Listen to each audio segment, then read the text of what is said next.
With a net worth of $4.1 billion at the age of just 38, Brian Chesky has come a long way from renting out air mattresses on his floor and struggling to afford his rent. In his high school yearbook, Chesky demonstrated his sense of humour by quoting Jerry Seinfeld. He thought it was funny, his dad however did not. In 1999, Chesky attended the Rhode Island School of Design, where he studied industrial design and captained the hockey team.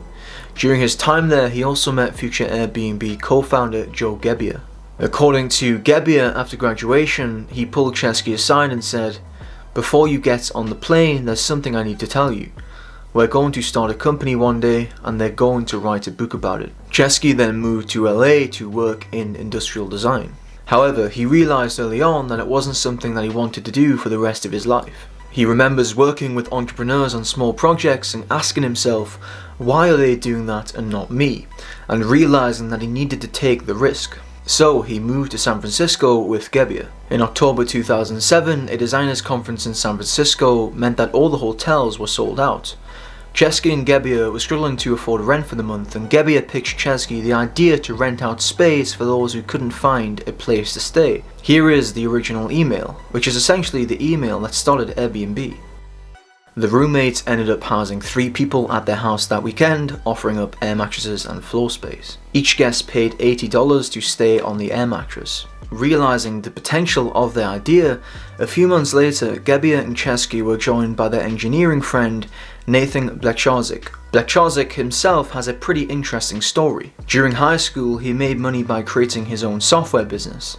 His web hosting business provided services to spammers and was once listed on the Spam House's Registry of Known Spam Operators, ROXO, which lists the top spamming services. He studied computer science at Harvard and continued with this side hustle, developing a suite of email marketing products to help spammers organize and orchestrate their campaigns and maneuver around internet service providers that were desperately trying to shut off the spammers. The orders poured in, as did the cash. He made close to $1 million from the spam operation, thus paying for his college tuition and more. Blechowicz says he shut down the business in 2002 to focus on his college studies because the work was taking up all of his time.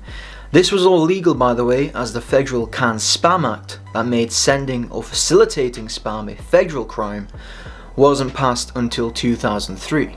Together, the 3 guys started what at the time was called airbedandbreakfast.com in August 2008. At this point, Chesky was $25,000 in credit card debt, and Gebbia was tens of thousands of dollars in credit card debt. Blechowicz, not so much. They weren't getting much traction either, with only 50 people per day visiting the site and 10 to 20 bookings per day. To get through this cash crunch, Chesky and Gebbia used their initiative. Joe and I looked at each other and we said, we're airbed and breakfast. The airbeds aren't going so well.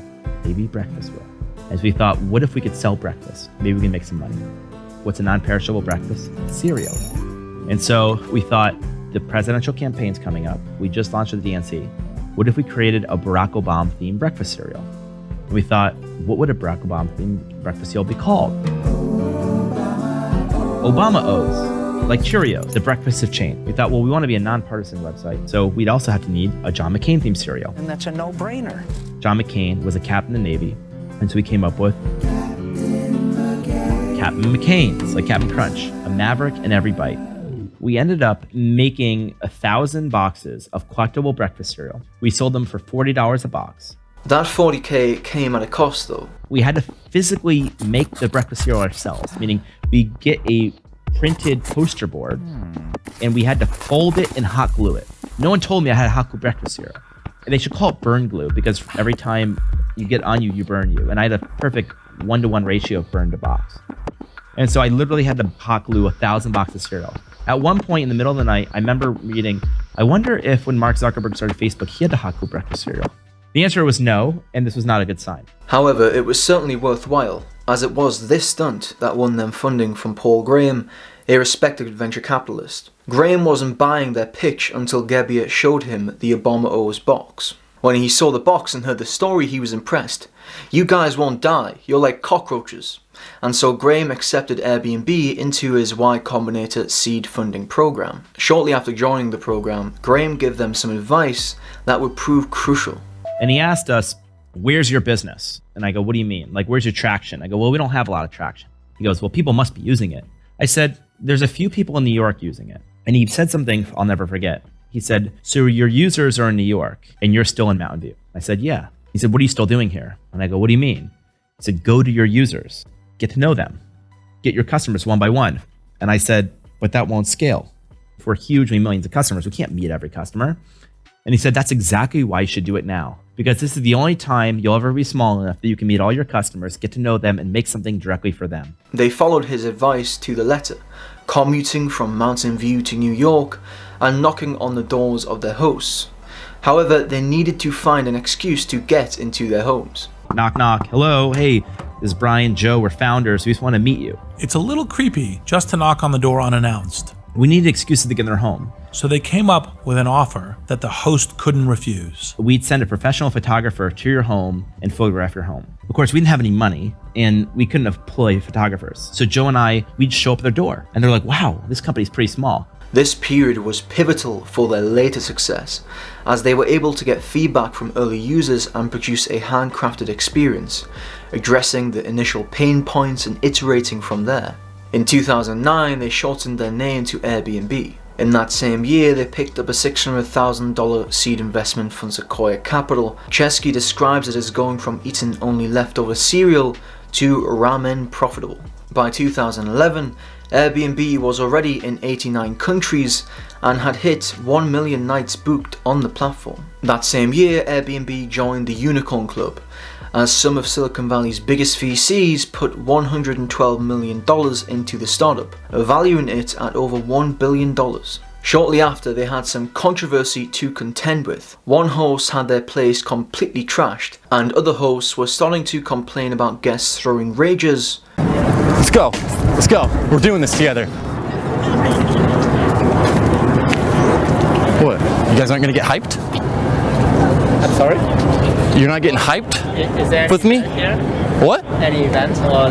Yeah, I'm throwing a rager. Or leaving their place in disgusting shape the following morning. As a result, Airbnb started implementing a coverage policy, upping it to a $1 million host guarantee by summer 2012. As well as this, the company also had a growing problem of people getting fined or evicted from renting their place out on Airbnb. Cities soon had a growing problem with Airbnb rentals, and the company's regulation headaches began. This culminated in mid-2016 when Airbnb became a Federal Trade Commission target after 3 senators asked for an investigation into how companies like Airbnb affected soaring housing costs. Of course, soaring housing costs have nothing to do with the Fed printing trillions since '08. In October 2016, New York Governor Andrew Cuomo signed a bill imposing steep fines on Airbnb hosts who break local housing rules. The hotel industry actually claimed credit for these events. The American Hotel and Lodging Association, the trade group that counts Marriott International, Hilton Worldwide, and the Hyatt Hotels as members, said the federal investigation and the New York bill were notable accomplishments. According to the minutes of the Hotel Association's November 2016 board meeting, the plan was a multi-pronged national campaign approach at the local, state, and federal level. This makes sense, of course. Airbnb has brought hotel pricing down in many places during holidays, conventions, and other big events when room rates should be at their highest, and the hotel industry generates a significant portion of its profits. Now, speaking of profits, Airbnb first became profitable during the second half of 2016. Airbnb's revenue grew more than 80% from 2015 to 2016. In 2017, Airbnb raised $1 billion in funding, bringing the total funding raised to more than $3 billion, and valuing the company at $31 billion. After a $200 million profit in 2018, Airbnb posted a loss of $322 million in 2019. In September 2019, Airbnb announced its plan to go public in 2020. So, it's worth asking, how does Airbnb make money and why are they now posting losses? Airbnb makes money by charging a service fee, a percentage of the total, to both the people who rent out their space, i.e. the hosts, and those who stay there, i.e. the guests. The lion's share of expenses and work fall on the hosts.